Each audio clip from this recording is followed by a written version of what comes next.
অর্থনীতি বিভাগের বিভাগীয় প্রধান এবং শিক্ষক পর্ষদ সম্পাদক আলহাজ মোহাম্মদ শহীদউদ্দিন স্যারের অবসরজনিত বিদায় অনুষ্ঠানের আজকে এই সবাই উপস্থিত আছেন। কলেজের সাবেক অধ্যক্ষ প্রফেসর মোহাম্মদ আবুল কালাম স্যার,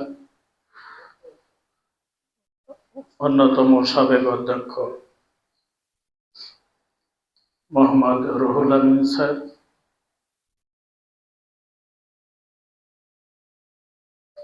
সাবেক উপাধ্যক্ষ মোহাম্মদ আব্দুল সবুর স্যার, সাবেক অধ্যক্ষ ভারপ্রাপ্ত জনাব হোসেন আলী স্যার, আজকের এই অনুষ্ঠানটি যার কেন্দ্রিক শহীদউদ্দিন স্যারের সহধর্মিণী, এই কলেজের অধ্যক্ষের সহধর্মিণী, এই কলেজ থেকে যে সম্মানিত শিক্ষক কর্মকর্তারা বিদায় নিয়েছেন, আমি চোখের সামনে যাদের দেখতে পাচ্ছি তাদের মধ্যে আছেন সুশীল স্যার, আছেন সুবোধ স্যার, আছেন আব্দুল কুদ্দুস স্যার। এই অনুষ্ঠানটি আমি যাদের দায়িত্ব দিয়েছিলাম সেই কর্মী বাহিনীর প্রধান, এই অনুষ্ঠানের আহ্বায়ক জনাব মোহাম্মদ রবিউল ইসলাম, বিভাগীয় প্রধান ইসলামের ইতিহাস ও সংস্কৃতি বিভাগ, অন্যান্য আমন্ত্রিত অতিথিবৃন্দ, এই কলেজের আমার বর্তমান সহকর্মীবৃন্দ, বিভাগীয় প্রধান এবং অন্যান্য সহকর্মীরা, কলেজের তৃতীয় চতুর্থ শ্রেণীর কর্মচারীবৃন্দ এবং ইলেকট্রনিক এবং প্রিন্ট মিডিয়ার সম্মানিত সদস্যবৃন্দ, যারা আমাদের এই অনুষ্ঠানটাকে লাইভ করছেন এবং প্রিন্ট মিডিয়া দেওয়ার জন্য পরিশ্রম করে যাচ্ছেন, আর অতি অবশ্যই যেটা সবসময় থাকে, আমার এই কলেজের 3 জন শিক্ষক, জিএম আখতারুজ্জামান প্রভাষক ইংরেজি, মোহাম্মদ মোখলেসুর রহমান প্রভাষক ব্যবস্থাপনা এবং জিএম আকরামুজ্জামান কম্পিউটার প্রদর্শক সহ সবাইকে আমি আমার আন্তরিক শুভেচ্ছা সালাম জ্ঞাপন করছি। আসসালামু আলাইকুম। এতক্ষণ ধরে যে কথাগুলো শুনছিলাম, তো মনে হচ্ছিল কি যে সবার কথা আমাকে একটু একটু করে টাচ করতে হবে।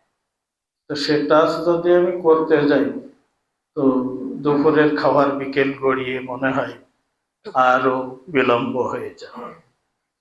তাই কালাম স্যারের বক্তৃতার ধরন খানিকটা ফলো করে বক্তৃতাটাকে, মানে আমার কথাটাকে নাতে দীর্ঘ করার চেষ্টা করব। সুশীল স্যার যেভাবে বলেছেন, আমি জানতাম না যে উনি ওভাবে বলতে পারেন। ওনার কথা শুনে আমেরিকান কবি রবার্ট ফ্রস্টের কবিতার 2টো লাইন মনে পড়ে গেল। Had we but time enough, I could have heard from Sushil Chandra for hours together. কিন্তু তা যদি আমি করতে যাই তাহলে আপনারা মনে মনে আমাকে মনে হয় এক হাত দেখে নেবেন, তাই আমি সেদিকে যাচ্ছি না। ধন্যবাদ সুশীল স্যারকে।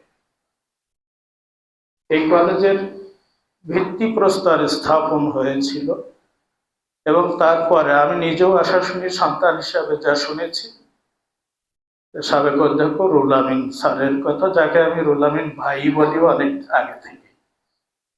পারিবারিকভাবেও ওনাদের পরিবারের ইংরেজি শিক্ষক, অনেক ওনার চাচা রাজশাহী বিশ্ববিদ্যালয়ের প্রথিত যশা অধ্যাপক ছিলেন, যার কথা সারা দেশের লোকেরা জানে।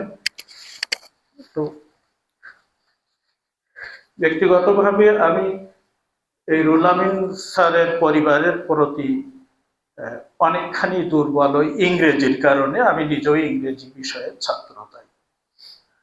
আর সেই সুবাদে আমাদের প্রিন্সের আম্মু, উনি বিউটি আপা, এটা আমি অনেক আগে থেকে জানি, যদিও দেখা হলো আজ। আমি সেই 1984 সাল থেকে, এই যে আমার সামনে বসা আছে আমার বড় ভাইরা, মোহাম্মদ রফিউদ্দিন, উনি সহকারী অধ্যাপক ডেনাইট কলেজ, এবং তার সহধর্মিনী পার্শ্বে বসে আছেন। আমি এই রফিউদ্দিন আমার বন্ধু মানুষ, এখন বড় ভাইরা, তার কাছে আমি অনেক শুনেছি এই রুহুল আমিন স্যার, এই বিউটি আপা, এই প্রিন্স ইত্যাদি।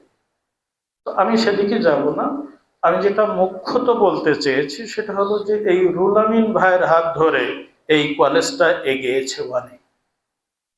আর তারপর এর মধ্যে আর কি কি হয়েছে তা আমার জানার সুযোগ হয়নি।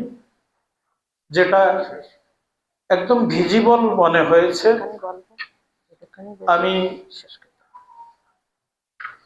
স্মার্টফোনের বদৌলতে যেটা জেনেছি, আমার পাশেই যিনি বসে আছেন একজন দিকপাল প্রফেসর মোহাম্মদ আবুল কালাম আজাদ স্যার। তিনি এই কলেজে প্রায় 3 বছর কাজ করে গেছেন, আমার যদি স্মৃতি ভ্রমণ না হয়ে থাকে। একজন বক্তা তার বক্তব্যে বলেছেন যে আধুনিকায়ন করে গেছেন কালাম স্যার। আমি তার সাথে শতভাগ সহমত পোষণ করি, এবং আমি চেষ্টা করছি এই রুহুল আমিন স্যার এবং কালাম স্যারদের দেখানো পথে, সেই পথটাকে আমি যেন ধুলায় ধূসর হতে না দেই, এই পথটা যেন অচেনা পথ হয়ে না যায়, এই পথটাকে আমি সুন্দর করে, আরো একটু সুন্দর করে সাজিয়ে রাখার চেষ্টা করছি মাত্র। এবং এক্ষেত্রে আমার একটা জিনিস এখানে এসে যেটা ভালো লাগে সেটা হলো যে আমি কোনো কাজ দিলে, যে কাজই দেই, আমি একটা কমিটি করে দেই 5-6 জনের, কিন্তু বাস্তবে দেখি কাজ করে 10-12 জন, বা কখনো কখনো তারও বেশি। এটা আমার খুব ভালো লাগে। তার মানে এখানে একটা কাজে দিলে সবাই যেন ঝাঁপিয়ে পড়ে, এটা আমার জন্য খুবই একটা উৎসাহের বিষয়, অনুপ্রেরণার বিষয়। যে আমার মিসেস একটু আগে যেটা বলতেছিলেন যে সম্প্রতি যে একটা ট্যুর আমরা করে এলাম, এই ট্যুরটা আমার কাছে একদম খুব ফ্রিলি স্পিকিং, আমার কাছে আমার শিক্ষকতার জীবনে বা সারা জীবনের শ্রেষ্ঠ ট্যুর বলে আমার কাছে মনে হয়েছে। আমি এটা বিশ্বাস করি। একটু প্রশাসনিক কথা বলি। এই কলেজের আমি আপনাদের বক্তৃতায় শুনেছি রুহুল আমিন স্যারের হাতে প্রায় সবারই নিয়োগ। সেখান থেকে আবুল কালাম আজাদ স্যারের হাত ধরে আপনারা এগিয়েছেন অনেক। তারপরে আমি যেটা করতে পেরেছি আপনারা সবাই জানেন, বিশেষ করে যারা এখন পিআরএল-এ আছেন তাদের সাথে মাঝে মধ্যে আমার কথা হয়, মানে তারা কথা বলেন, আমি তাদের সাথে শেয়ার করি। আমি যেটা করতে পেরেছি যে আপনাদের পথ সৃজনের কাজটা আমার হাতেই হয়েছে, এবং আপনাদের একটা লেভেল পর্যন্ত সম্ভবত 20 জনের একটা গ্রুপকে আমি নিয়মিতকরণের কাজ প্রায় শেষের দিকে নিয়ে গেছি। এটা আমি বলতে পারি যে কলেজকে এগিয়ে নেওয়ার একটা অন্যতম ধাপ।